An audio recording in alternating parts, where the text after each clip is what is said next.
My lawyer's office smelled like leather and old money. Harold Chen sat across from me, the best estate attorney in the city, someone my late husband Robert had trusted completely. The mahogany desk felt like an ocean between us.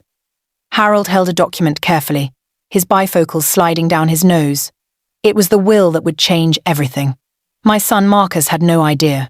He was waiting in the reception room, probably mentally spending his inheritance, probably already planning which yacht to buy, already assuming he'd get the bulk of a $200 million biotech empire.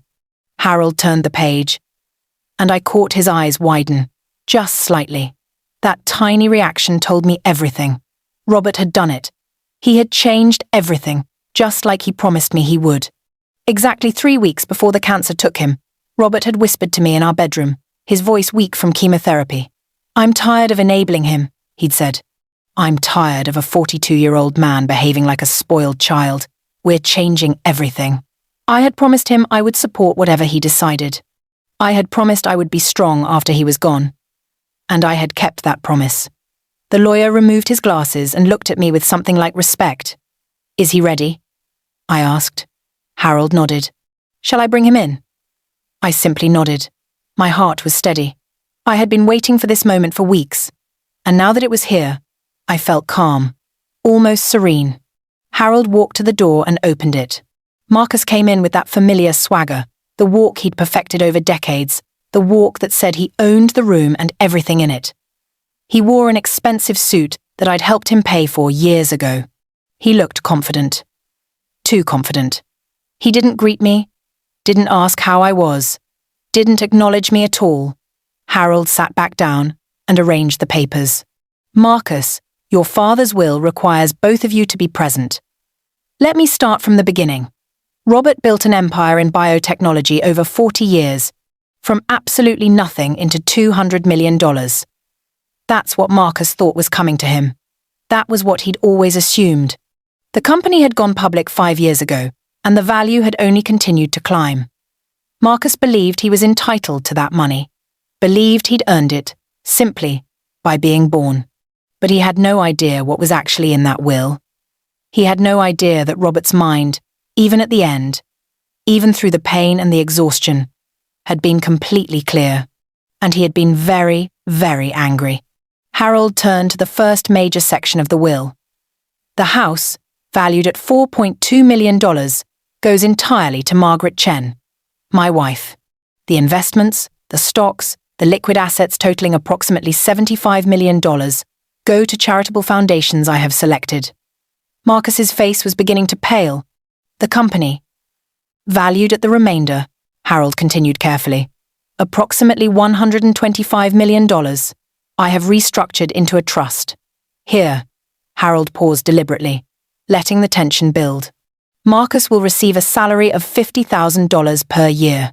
Marcus's head snapped up. $50,000? He was already shaking his head. That's less than I make in a month. Do you? Harold asked calmly. Because your father's investigators found something different. They found that you've been operating at a loss for 3 years. They found that most of your money comes from asking your mother for help, which she has generously provided. They found that you have exactly $173,000 in actual savings, despite inheriting $2 million from your grandparents a decade ago. The silence in the room was absolute. This was the silence of privilege, being stripped away, of entitlement meeting reality for the first time in 4 decades. Your father wanted you to understand something, Harold continued. He's not doing this out of cruelty. He's doing it because he still believed, even at the very end, that you might become a better man if you were forced to live within your actual means. He's giving you a salary for life. But $50,000 a year is not a fortune. It's a safety net. It's your mother's investment in your future. It's not going to allow you to continue the lifestyle you've been living. And most importantly, you will have no control over the company your father built. No ownership stake, no voting rights, nothing. Everything passes to your mother. Marcus looked at me for the first time since coming into that office. His eyes were searching for answers I couldn't give him. When did you know? He asked. I knew the night before he died, I said quietly. Your father asked my permission. I gave it. I supported every word of it. and I would do it again. To understand how we got here, you need to know how it all began. Robert and I met in college, at a state university where neither of us had anything. He was brilliant, studying biochemistry with ideas that nobody else was thinking about in the late 80s. I was studying business management. We met in the library at 2 in the morning, both cramming for exams, and he asked if I wanted coffee. That simple question started everything. We married at 24, completely broke, completely hungry, completely determined to build something. Robert spent nights in his lab while I worked as an office manager to pay our rent. I gave up my own dreams slowly, telling myself it was temporary, just until his company got off the ground. That was 38 years ago, and that temporary sacrifice never ended. The first 10 years were impossibly difficult. We had Marcus while Robert's company was barely operating out of a strip mall in New Jersey. I gave birth on a Friday and went back to managing Robert's schedule by Monday, because we couldn't afford a secretary. Robert was working 18-hour days in the lab. I was doing everything else. Childcare, while working full-time. Managing the family finances with almost no money. Taking care of the house. Supporting Robert's vision every single day. Encouraging him when investors said no, when scientists told him his ideas wouldn't work, when it seemed like everything was collapsing around us. I was the one who kept him going during those dark years. I was the one who believed when everyone else was skeptical. There were nights I would sit up with the bills spread in front of me, trying to figure out how to make enough money stretch to cover another month. There were mornings I would put on makeup to hide the exhaustion, get Marcus to school, go to work, come home, and do it all again. My youth disappeared in those years. My health suffered. I developed chronic pain from years of stress and tension. But I never complained. I never asked Robert if this was worth it. I just kept going, kept pushing, kept believing that one day it would pay off. Then slowly, incredibly slowly, the company began to grow. By the time Marcus was a teenager, we were comfortable. Real money, finally. By the time he was in college, we were genuinely wealthy. The house got bigger, the cars got nicer, the vacations got longer. Robert began traveling to conferences, meeting other scientists, being recognized for his brilliant work. And I began to notice something changing in my son. He had grown up in poverty, watching his father work obsessively, watching his mother sacrifice everything, and he had learned a lesson. But not the lesson we'd intended. He learned that money was everything. Money was the point. Money was what you worked toward, and what you kept, and what defined your value. He didn't inherit his father's intelligence or work ethic. He inherited something worse. His father's single-minded focus on success, but without the brilliance or dedication that had actually earned it. Marcus wanted everything handed to him. He wanted success without struggle, wealth without work, respect without earning it. I remember when Marcus was 22, fresh out of college with a degree in business that meant nothing to him. He came to Robert and said he wanted to start an investment fund. He wanted Robert to give him $5 million to manage. Robert was hesitant, but Marcus was so confident, so sure of himself, that Robert agreed. Within 3 years, that $5 million had become $3 million. Marcus had made terrible decisions, invested in companies that failed, trusted the wrong people. When it became clear the money was gone, Marcus didn't take responsibility. He blamed the market. He blamed his advisors. He blamed his father for not giving him better opportunities. And Robert, instead of letting Marcus face the consequences of his failure, covered the loss. He took the hit on his own finances and bailed his son out.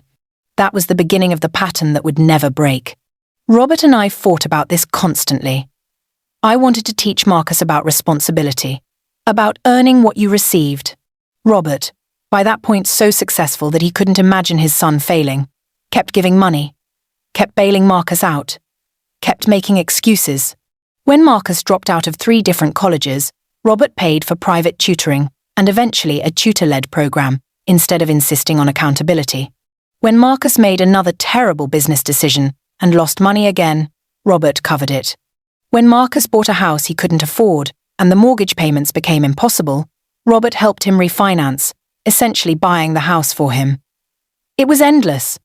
The enabling was endless, and it had transformed my son into someone I barely recognized anymore. By the time Marcus was in his 30s, The problems had become impossible to ignore. He was borrowing money constantly, making terrible financial decisions, showing no respect for the parents who had sacrificed everything for him. He spoke to Robert with contempt sometimes. He demanded money as if it was his birthright, as if his father owed him a life of luxury. He brought in a wife, Jennifer, who was even worse. Jennifer pushed him to demand more, to take what was owed to him, to stop being grateful and start being aggressive. The two of them together were like a hurricane, pushing and pushing and pushing for more, always wanting more, never satisfied with what they had been given. They had children, and they barely visited us.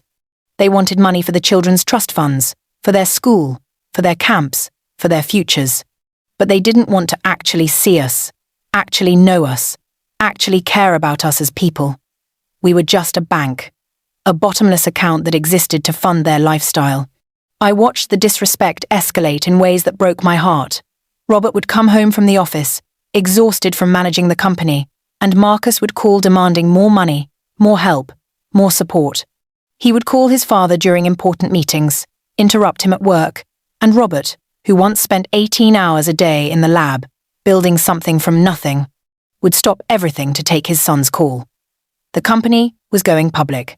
This was the moment Robert had worked for his entire life. We were doing media interviews, meeting with venture capitalists, preparing for the IPO that would cement the legacy he'd built. And Marcus called him constantly, complaining that his allowance wasn't enough, that his wife wanted a vacation, that he needed another loan for another failing investment. Robert was 67 years old when the company went public. He should have been celebrating. Instead, I found him in his study late at night, just staring at nothing, a glass of whiskey in his hand. "When did we fail with him?" he asked me once. "When did I fail with him?" I didn't have an answer. I had done everything right. We had done everything right. We had provided stability, education, opportunity, endless support. But somewhere along the way, Marcus had developed a sense of entitlement so complete that he couldn't see his parents as human beings anymore. He could only see us as obstacles between him and money. During one particularly painful dinner, Marcus was complaining about the size of his annual allowance. Robert was still paying him $100,000 a year, on top of all the other bailouts and gifts over the decades. Marcus wanted it to be $200,000. Jennifer was backing him up, saying that a man of his stature needed a certain lifestyle, that they deserved more. Robert put down his fork and said quietly, "I love you, son, but I can't give you any more. There isn't any more. I need to take care of your mother. I need to secure the company's future. And I need to stop enabling you to destroy yourself." Marcus stood up from the table, threw his napkin down, and said, "Fine. When you die, I'll take what's mine. That's what we're waiting for anyway." He left without another word. He didn't call for 3 months after that. The distance between us grew during those years. Marcus and Jennifer would have us to events, but we were treated like decorations, relics from the past, inconvenient reminders of how we'd been used. When our friends asked how Marcus was doing, I would lie and say he was wonderful, successful, happy. But the truth was that he had become someone I didn't recognize and didn't really like. He was cruel in subtle ways. He would make comments about my appearance, about Robert's age, about how Robert was becoming irrelevant in the biotech world even though Robert still served on the company's board. Jennifer would ask pointed questions about the will during family dinners, never directly, but always present, always probing. "When are you going to retire completely? When do you think you'll finally just relax? When will you let younger people take over?" It was all calculated to make Robert feel old, to make him feel like he should step aside, to make him feel like they deserved what he had built. Then Robert got sick. The cancer came on suddenly, and it was aggressive from day one. The doctor told us he had months, maybe less. It was devastating, sudden, unfair. Robert was only 70 years old. He'd spent his entire life building something, creating something that mattered, and now he would have to leave it behind. But in those final months, something shifted in him. The pain and the mortality brought clarity. He stopped worrying about what Marcus might think or do. He stopped making excuses for his son's behavior. He stopped enabling. He called me into his bedroom 3 weeks before the end, and he told me what he wanted to do. He wanted to change the will completely. He wanted to protect my future. He wanted to protect his company from being destroyed by greed. He wanted, finally, to do what he should have done years before. He wanted to hold his son accountable. He worked with his lawyer over the next few days, making the changes while I sat with him, making sure he was clear, making sure this was truly what he wanted. The changes were dramatic.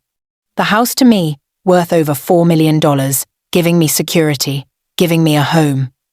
The company restructured so that I held the voting shares, held the control, held the power. Marcus would get a salary, enough to live on, but never enough to take for granted. Never enough to enable further greed.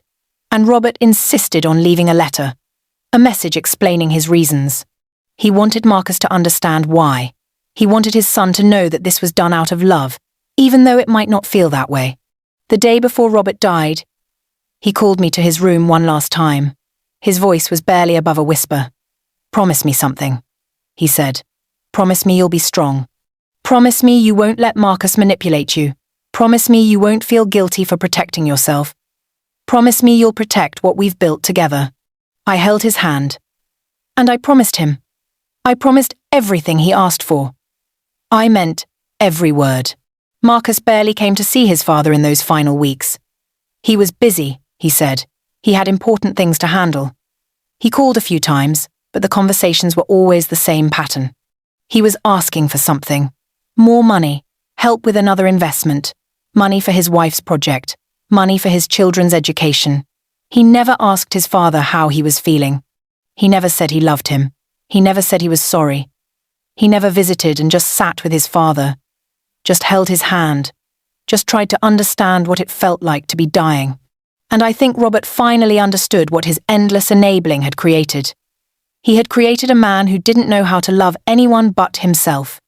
He had created a monster out of his own inability to say no. Robert died on a Tuesday morning. I was holding his hand. His last words were about me, about making sure I would be okay.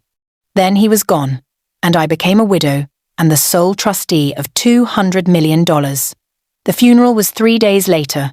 The service was beautiful. Friends and colleagues came from all over the world to pay their respects to a man who had changed medicine and science with his work. But Marcus barely showed any emotion. Jennifer stood next to him, whispering something in his ear, and I watched my son's eyes move around the room, calculating, assessing, already planning. Within a week, they were calling me, asking about the will, asking about their money, asking what was coming to them. They didn't give me time to grieve. They didn't give me space to process my loss. They just wanted to know what they could get. That's when I told them about the changes. That's when I explained the will in detail. That's when Marcus screamed at me, called me a traitor, said I was destroying his future, said his father would never have done this without me manipulating him while he was dying. He called me cruel. He called me bitter. He called me a disappointed failure, jealous of her son's success. And then he hung up on me. Jennifer followed up with a threatening email about getting lawyers involved, about fighting the will, about proving that Robert was not of sound mind at the end. For months after that conversation, the disrespect and attacks escalated in ways I never imagined. Marcus refused to speak to me directly. He communicated only through his lawyer. He made demands. He threatened lawsuits.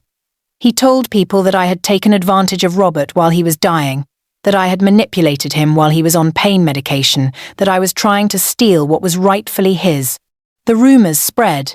People I'd known for years, people who had been friends with both Robert and me, began to look at me differently at parties, wondering if there was truth to his accusations.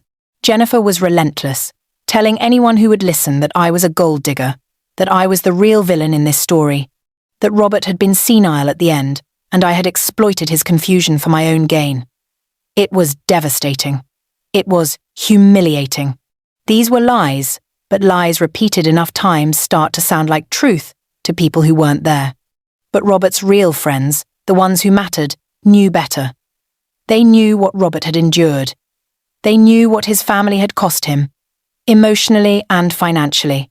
They knew that Robert loved me deeply, that he trusted me completely, that his final decision was entirely his own. They stood by me, and for that, I was grateful beyond words. But the pain of my son's betrayal, the sting of his accusations, the shame of people wondering if I was as cruel and manipulative as Marcus claimed, that never quite went away. I had given everything to raise him, to support him, to build the life we all shared as a family, and in return, he wanted to take it all and leave me with nothing. Marcus tried everything he could think of to break the will. He hired expensive lawyers to challenge it. He claimed his father was not of sound mind at the end. He claimed I had undue influence over Robert during those final weeks. He demanded witnesses to testify about Robert's mental state, about whether he was capable of making such major decisions. And we went through all of it, the depositions, the testimonies, the legal battles that dragged on for over a year. It cost him hundreds of thousands of dollars, money that he didn't actually have, money that he had to borrow, money that eventually he tried to ask me to help him with when the legal bills got too high. I refused. I let him suffer the consequences of his own actions. I let him understand, finally, what it meant to want something desperately and not be able to have it just because he demanded it. The will held up completely. Every single challenge failed. Every lawyer he hired told him the same thing. His father had been completely lucid, completely in control of his faculties, and his decisions were absolutely final and binding. Robert's reasons were clear and detailed in his letter. His intentions were explicit and unmistakable. And there was nothing Marcus could do about it. Nothing except the $50,000 a year that his father had left him, except that he would never control the company, except that his childhood was finally over, except that the world did not owe him anything simply for being born. But even that acceptance never came. Even now, years later, Marcus still hasn't accepted the reality of the situation. He still acts as if he's been wronged, as if he's a victim, as if his father's final decision was unfair and cruel rather than what it truly was. An act of love, a last attempt to save him from himself, to force him to become a man instead of remaining a dependent child forever. I stopped waiting for him to understand. I stopped hoping that one day he would realize what his father had done and why he had done it. Instead, I focused on what Robert had left me. The house, giving me security, the investments and liquid assets, giving me comfort, the knowledge that my future was taken care of, that I didn't have to depend on anyone, that I had built something real and lasting with my husband over 4 decades of marriage. Robert had given me one final gift at the very end. Freedom from my son's manipulation, freedom from his endless demands, freedom from the brutal cycle of enabling and guilt that had defined so much of our later years together. This is why I found myself so calm sitting in that lawyer's office, watching my son's face crumble as he realized the truth. He was not going to inherit $200 million. He was not going to take over his father's empire. He was not going to have everything handed to him on a silver platter. He was going to have to work, to struggle, to earn his way, just like everyone else. Just like I had done all those years ago when Robert was building his company and I was working full-time to keep us afloat. And maybe, finally, Robert's last wish would come true. Maybe his son would become someone his father could have been proud of. Marcus sat frozen in that chair for what felt like an eternity. His mouth opened and closed without sound, like a fish pulled from water. Harold continued reading, his voice steady and professional, completely unmoved by the devastation he was delivering. The color drained from Marcus's face in stages, starting with his lips, moving up through his cheeks, spreading across his forehead, until he looked like something carved from bone. I watched him try to process, try to find an angle, try to find some way to argue his way back to the inheritance he'd already spent in his mind 100 times over. I could almost see him calculating, almost see the wheels turning as he realized that his carefully constructed future, the one built entirely on access to his father's wealth, was evaporating in real time. Robert had planned this carefully, not in a cruel way, though I know Marcus would never believe that. He had sat with Harold weeks before, going over everything, making sure the language was airtight, making sure there were no loopholes Marcus could exploit with clever lawyers and endless lawsuits. They had spent hours in this very office, Robert weakened by pain but sharp in his mind, discussing strategy, discussing how to structure the trust so that it could not be easily challenged or overturned. Harold had explained the legal precedents, the cases where wills had been successfully protected even when family members claimed undue influence or mental incapacity. Robert wanted his son to understand something fundamental about the nature of money and work and responsibility, even if it took years for that understanding to sink in. He wanted Marcus to know that love and money were not the same thing, that providing for someone was not the same as enabling their destruction, that sometimes the most loving thing a parent could do was say no. Robert had been almost clinical about it, discussing his son's failures with a detachment that came from finally accepting his own role in creating them. Harold was explaining the trust structure now. I could see Marcus's lips starting to move, his hands gripping the armrests of the chair so hard, his knuckles turned white.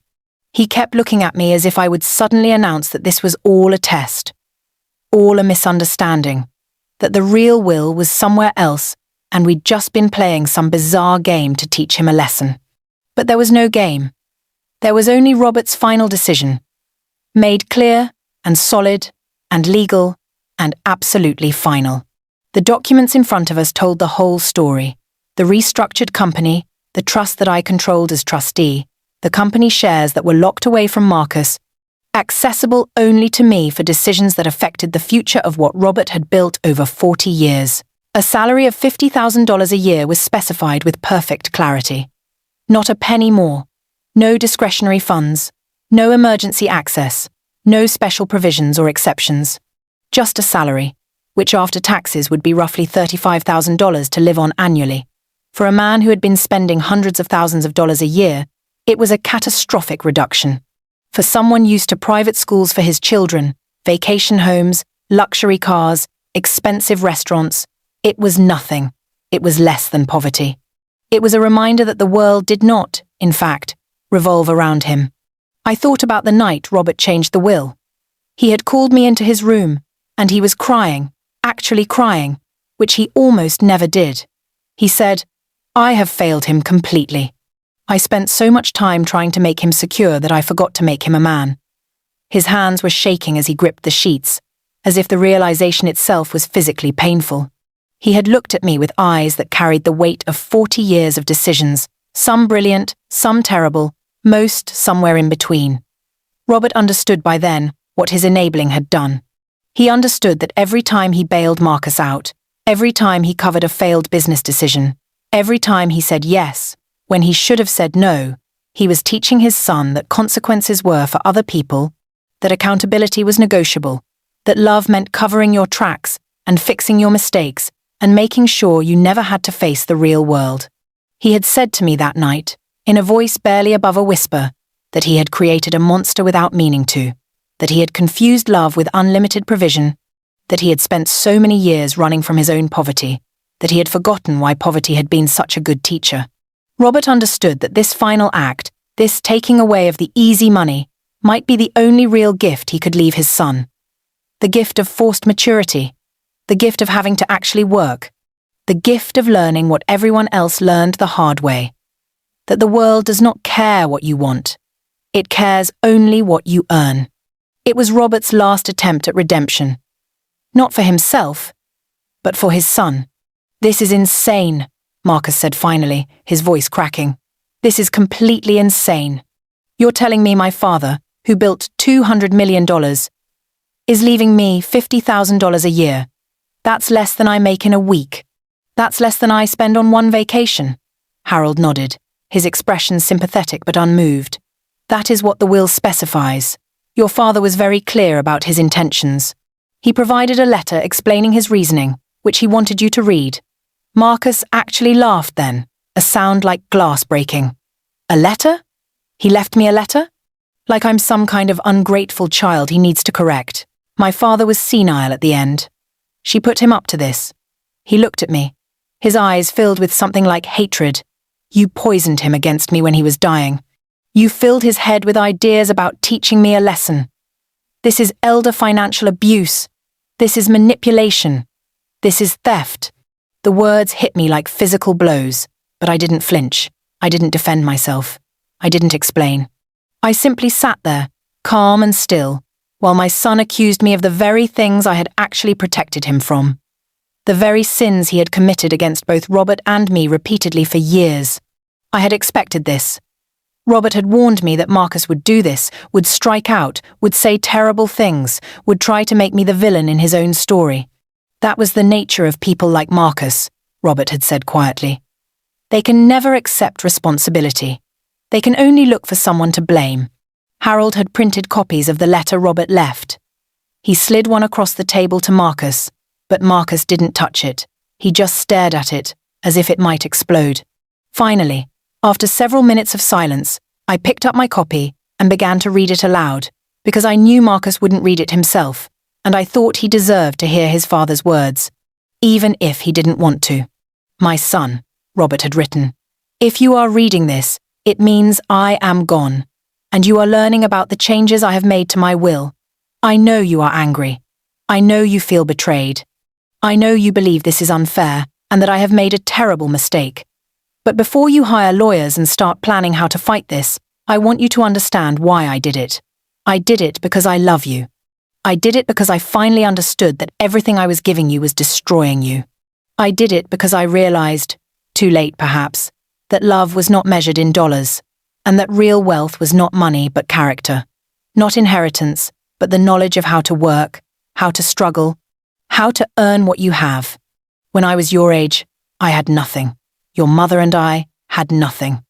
We worked 18-hour days, 7 days a week, and we were grateful for whatever small success came our way. We understood that our lives were in our own hands, that no one was going to save us, that we had to save ourselves. I built this company from nothing because I had no choice. I had to. And I built it with pride because I knew I was building it myself. I am afraid that by giving you so much, by making everything easy, by never asking you to struggle or sacrifice or suffer the natural consequences of your own mistakes, I have robbed you of that same pride. I have robbed you of the chance to become a man. So I am not leaving you this money as punishment. I am leaving you this structure as love. I am leaving you a salary because I know you need to live, and I want you to live. But I am leaving you also a test to see if you can work, a test to see if you can live within your means, a test to see if you can become the man I always hoped you would be.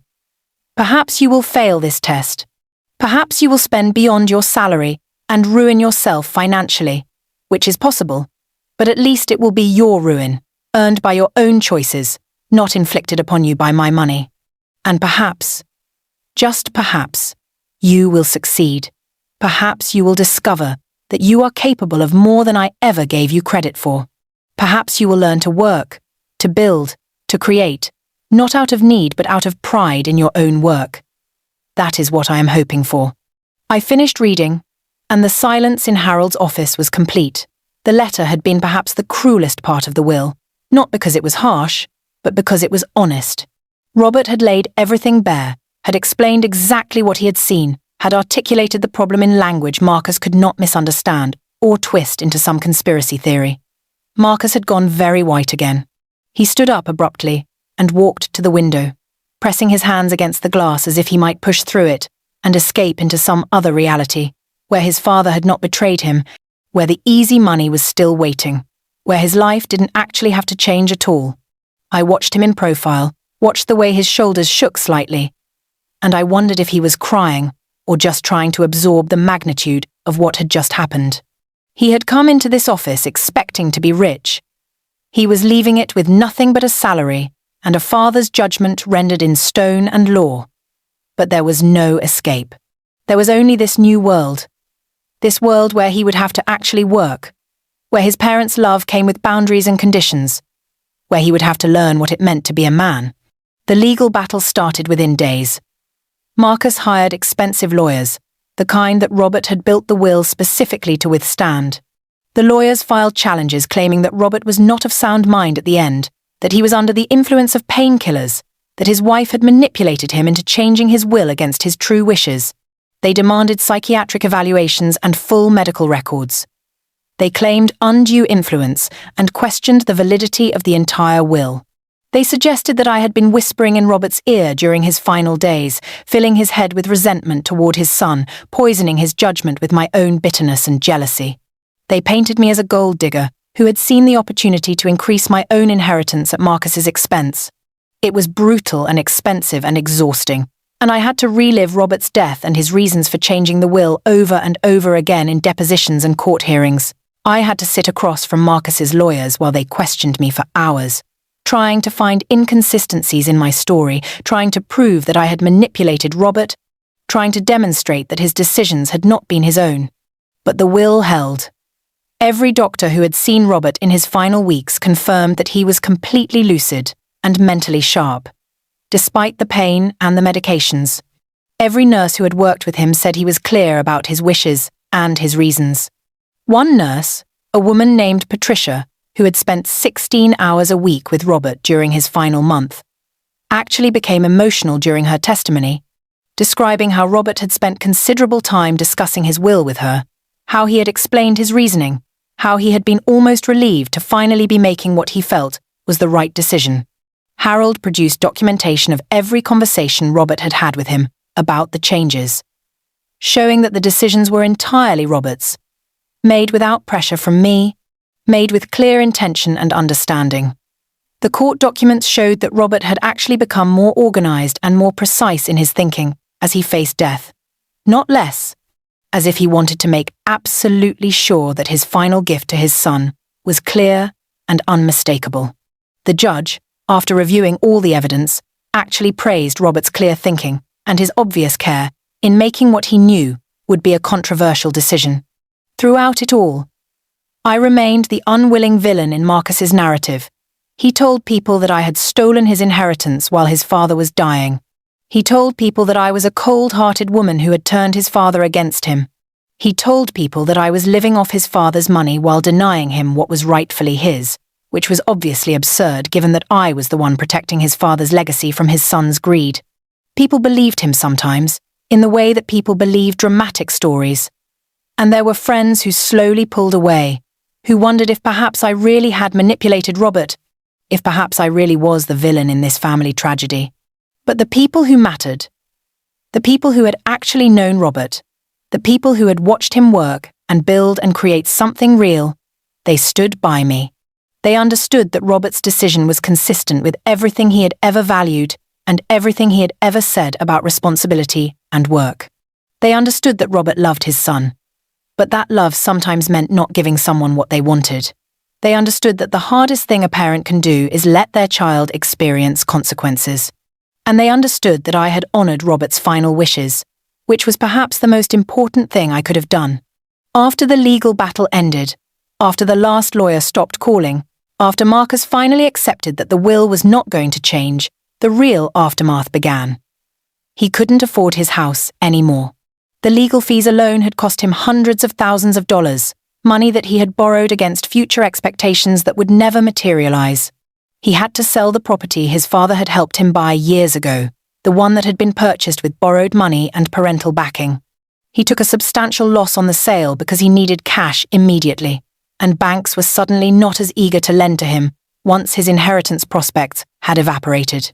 He had to cut back on his children's private school, move them to public school, let them understand that life was not going to be handed to them on a silver platter either. He had to explain to his kids why they couldn't have the same things their classmates had to watch them experience disappointment and confusion, had to become the parent instead of the provider, had to actually engage with their lives in a way that required effort and presence, not just money. He had to get a real job, the first real job he'd ever had, and it was not the glamorous executive position he had always imagined. It was middle management in a company where he had no special privileges, and no one knew who his father was, a position that required him to actually know something about business and work, that required him to show up and perform and deliver results. He had to work 40 hours a week and be grateful for his salary, just like everyone else. He had to learn what most people learned in their 20s, that work is work, that money is earned through effort, that nothing in this world is free. Jennifer left him during the second year. She couldn't handle the reduction in lifestyle, couldn't accept that her life had suddenly become ordinary, couldn't live with a man who was no longer wealthy and therefore, in her mind, no longer worth her time. She had married him for his money, had stayed with him because of the promise of his future inheritance. And once that future vanished, she vanished too. She took their children and moved in with her mother.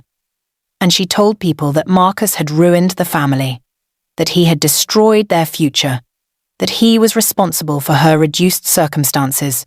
She blamed him for not standing up to his father, for not fighting harder, for not finding a way to protect their inheritance. She never acknowledged her own role in the greed that had driven the family, never accepted that perhaps Robert had seen something in Marcus that she had been enabled. She took their children and moved in with her mother. Marcus found himself alone, financially reduced, professionally humbled, and forced to reckon with a reality that he had been insulated from his entire life. He was suddenly a middle-aged man with a failed business career, an ex-wife who despised him, a reduced role in his children's lives, and a salary that barely covered his rent and basic expenses. It was exactly what Robert had hoped would happen, though I know it gave Robert no pleasure to imagine it. Robert had hoped that his son would suffer just enough to grow, just enough to learn, just enough to understand that the world did not owe him anything. Robert had hoped that the pain of consequences would be enough to awaken something in Marcus. Some dormant part of him that remembered what it was like to have nothing and to build something from that nothing. I never heard Marcus say thank you. I never heard him acknowledge that his father might have been right, that the tough love approach might have actually been what he needed or what he deserved. But I did hear, years later, through a mutual friend who had reconnected with him at a college reunion, that Marcus was working hard, that he was doing okay, that he had developed some genuine friendships and some real pride in his work. I heard that he spent time with his children and actually knew who they were, not just which expensive items they might need from him. I heard that he was living within his means and finding some stability for the first time in his life. That was close enough to redemption for me.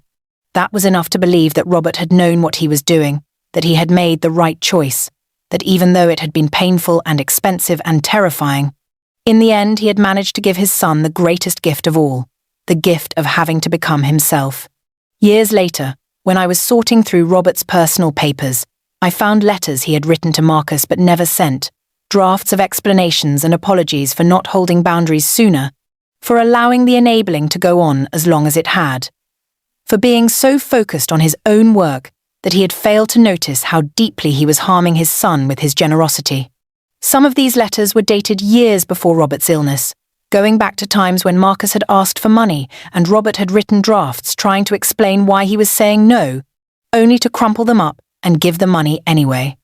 I read those letters and I cried, because they showed me that Robert had suffered too, that he had known on some level what was happening, that his final decision had cost him something as well. He had struggled with this for years, had felt the pull to enable and had wanted to say no, and had only found the strength to actually do it when death had forced his hand. It was not a cruel act born of anger or disappointment. It was an act of love born of regret and a desperate last attempt to save his son from himself. It was the act of a man who finally, in his final days, found the courage to do the hard thing he had been avoiding for 4 decades. I think about what would have happened if Robert had not changed his will. Marcus probably would have inherited the company and run it into the ground within 5 years. He would have made bad decisions based on greed instead of genuine understanding of the business. He would have destroyed something that Robert had spent 40 years building. And I probably would have spent my final years watching my son destroy my husband's legacy while I suffered financially trying to help him, enabling him further, sinking deeper into the cycle of guilt and obligation that had defined so much of our marriage. Instead, I was free. Robert had given me freedom by forcing his son to become an adult. Robert had given me peace by finally drawing a line between love and money.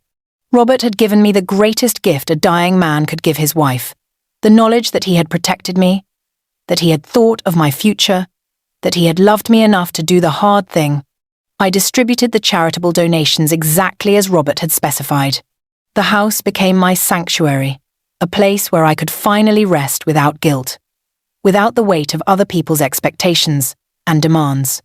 The company continued to thrive under my management and the professional team Robert had assembled, and every year I made sure that Marcus received his $50,000, right on time, right to the dollar, a consistent reminder that his father's love came with boundaries, and that was okay. That was more than okay. That was the only kind of love that actually meant anything in the end. Love that cost something to give, Love that required sacrifice. Love that was strong enough to say no. This is the story of how one man, facing the end of his life, found the courage to do what he had failed to do for decades. This is the story of how one woman learned to accept that her son's happiness was not her responsibility if it came at the cost of her own well-being. This is the story of how a $50,000 inheritance became worth more than any fortune, because it came with a lesson built in, a requirement to grow, a demand to become human.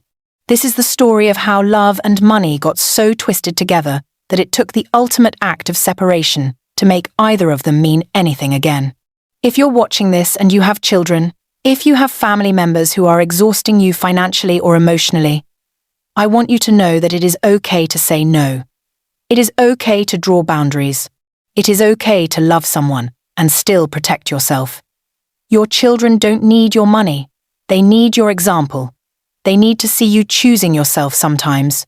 They need to understand that love is not infinite provision, but rather the strength to sometimes, finally, say enough.